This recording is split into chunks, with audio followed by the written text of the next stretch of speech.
تنظيف الممبار مش هياخد منك غلوه واحده كده في ايدك، هتعمليه في دقيقه واحده. وتعالي يلا اقول لك ايه السر. كل سنه وانتم طيبين. معلقتين اتنين بس هنرشهم كده على العصبان او الممبار بتاعنا. عايزه اقولك هيفرق معاكي في ثانيه. لو عندك 50 كيلو هتنضفيهم في دقايق وانتي واقفه. يلا بقى نبدأ بسم الله ونصلي على الرسول، وكل سنة وانتم طيبين ومكملين في حلقات سلاسل العيد الأضحى. كده هاخدها بقى على الحوض كده المصران بتاعنا أو العزبان، نشطفه شطفة حلوة كده من بره كويس جدا. في دهنة مثلا تخينة بحاول أقصها بالمقص، لكن بسيب طبعا نسبة دهن كده فيه. بظهر بقى العصاية بتاعت الشيش طاووق اللي هي العصيان الطويلة بالظهر كده، مش بالسن اللي بيعور لا، بالظهر كده. بجيب كده ايه، بصوا بالنظام ده، بسيب زي العقله كده في قلبها واروح جايه ايه برماه ومدخلها كده جوه بالشكل ده بالراحه كده، وارفع ايدي كده وادخل بالراحه كده عشان خاطر برضو ما يتقطعش مني. ولو عندك مقوار اللي هو بتاع البتنجان، تنظيف البتنجان او الكوسه رفيع تمام زي الفل يكون افضل. اللي هو الرفيع ما يكونش مشرشر عشان برضو ما يقطعش المصران. انا للاسف مختفي من عندي المقوار، فعشان كده اتصرفت وجبت العصايه بتاعت الشيش طاووق. اجيب بقى السكينه بس كده ايه ما شاء الله يعني ملت العصايه عشان اعرف برضو ايه ان انا اخرجه. تفضلي كده بالراحه وتقلبي كده بالنظام ده. هقول لكم على طريقتين، طريقه دي وطريقه بقى اسهل ما فيها ما فيش بعد كده. الطريقه التانية اسهل من دي مليون مره، طريقه ماما ربنا يبارك فيها يا رب. بصوا بقى قطعت كده القطعه القطع يعني، واجيب بقى الطرف كده بالراحه بصباعي اللي انا عملت منه في الاول بالعصايه اللي انا تنيته، واروح جايه شاده بقى الحبل بالشكل ده هيجر معايا في ثانيه. دي كده اول طريقه سهله خالص وبسيطه اهو بالشكل ده. بجيب كده الطرف ده كده بالراحه واطلع العصايه او المقوار، وكده معايا اللهم بارك زي الفل اهو بالشكل ده. بصوا الحبل زي ما هو انا ساباه طويل زي ما هو، ما قطعتوش، انا بقطع في الاخر خالص على حسب بقى المقاس كده اللي بتحبي تعملي بيه الممبار. اجيب بس كده بوله، طقم البولات ده قمر قمر قمر، هقول لكم ان شاء الله جايباه منين اهو بالشكل ده كده. واجيب بس بوله كده احط فيه.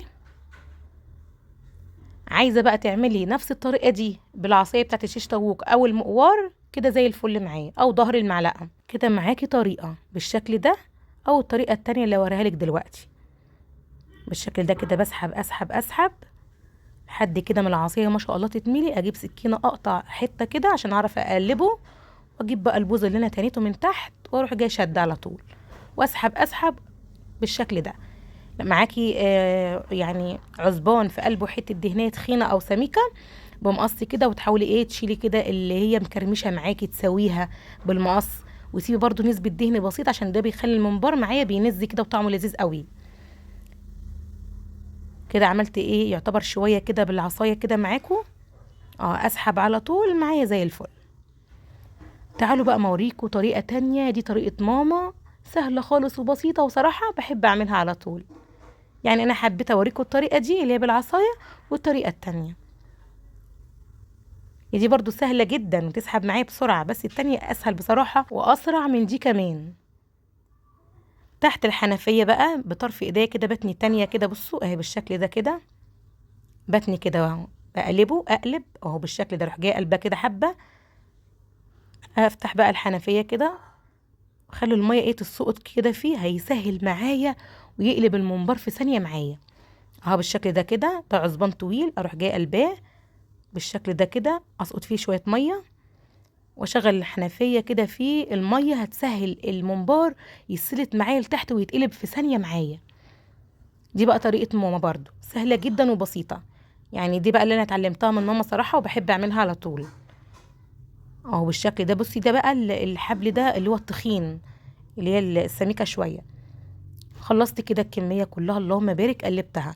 معلقتين بقى سكر كبار، ومعلقتين ملح، وعصر 3 ليمونات او ليمونتين كده كبار، واحط كده القشر بتاعهم فيها معايا كده زي الفل. ومعايا ربع كوبايه من الخل. وقد ايه اسماء الممبار دول 3 كيلو من الممبار، ومعلقتين كبار من الدقيق. وبايديا بقى وادعك كل ده مع بعضه. بصي لا هتتعبي ولا تفركي ولا تعملي اي حاجه، هو هتلاقي بص الممبار ساح كده ونضف معاكي. نسيبه كده حوالي ربع ساعه او 10 دقايق. بصوا بقى الحافظه القمر دي بتاعت المطبخ لسه جايباها حالا وانا بصور معاكم والله الفيديو. انا هشيل بقى السجاده دي عشان مش بلحق اصلا اغسلها، بتتوسخ يعني بسرعه جدا كمني فاتحه. فجبت بقى اللي هي الحافظه ديت اصلا ظهرها اللي هو جلد من بره، اللي هو يثبت سوري من الظهر يثبت على السيراميك، مش محتاج اصلا ان انا احط سجاده تحته. تحفه تحفه، اشكال والوان ومقاسات. في مقاس اكبر من ده بكتير، قد كده السجاده كبير ما شاء الله، بس انا جايبه المقاس ده عشان خاطر المكان بس ما بحط رجليا، مش لازم افرش المطبخ كله، وللاسف بيتدهول مني وكده. ان شاء الله يا بنات سايبه لكم الجروب موجود عندكم في صندوق الوصف، سعرها حلو جدا، ادخلوا بقى كده على الجروب واتفرجوا على الاشكال والالوان. بعد ربع ساعه كده بصوا، انا بعمل بس بايديا كده قدامكم، قسما بالله ما محتاجه اصلا ان انا اعمل حاجه، بتتفرج كده بايديا. بصوا بظهر السكينه، مش بالمكان اللي احنا بنقطع بيه، لا بالظهر بتاعها كده. بصوا اهو قشطه، المصارين معايا قشطه. بصوا بقى في ناس بيسموها مصران، عزبان، منبار، على حسب بقى ما بتسموها. تمام كده معايا. بصوا خلاص شطفتها هي على الحنفيه، اتفرجوا بقى ابيض فل قشطه. ويا سلام بقى لو عندك السكينه بتاعت الممبار اللي بتيجي مع اي كبه، اي كبه بتيجي مع سكينه بتاعت ممبار كده، اللي هي الجلد، بلاستيك كده جلد، حط فيها الممبار واريح دماغي، واضرب كده ضربتين مش هتتقطع، لان ده المضرب بتاعها او السكينه بتاعتها جلد، بلاستيك جلد، ده اصلا مخصص للممبار. بصي بيفرك الممبار معايا، بيخليه فله، والله العظيم فله. دي بقى بصراحه بتسهل عليا الدنيا كلها في التنظيف. يعني مش عندك الكبه، هتعملي بطريقه زي ما قلت لك كده، بظهر السكينه هيفرك معاكي صواريخ. بصوا بقى كده عملتها في الكبه صراحه كلها، حاططها كده في الكبه على مرتين اتنين بس، طلعت فله تحت الحنفيه بقى كده، وبشطفها ولسه طبعا بفتح كده قلبها كده، وبجيب قلبها من جوه بالحنفيه تحت ميه جاريه، بخليها معايا فله.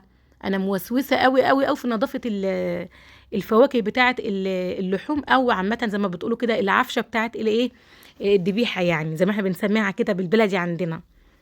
بصوا بقى تحت الحنفيه بقى كده حبل حبل تحت الحنفيه كده، بصوا فله، لازم اتاكد كده ان انا مخليه كده فله معايا كده. اللهم بارك، النظافه مفيش بعد كده، ولا هتشيلي هم تنظيف منبار، حاجه كده تعمليها انت بايديكي، ما تعرفيش بره بيرشوا عليها ايه، ماده ايه، في ناس بيحطوا عليها بطاس، خلي بالكم، والله العظيم هذا حصل وشفته قدام عينيا، بطاس يا جماعه.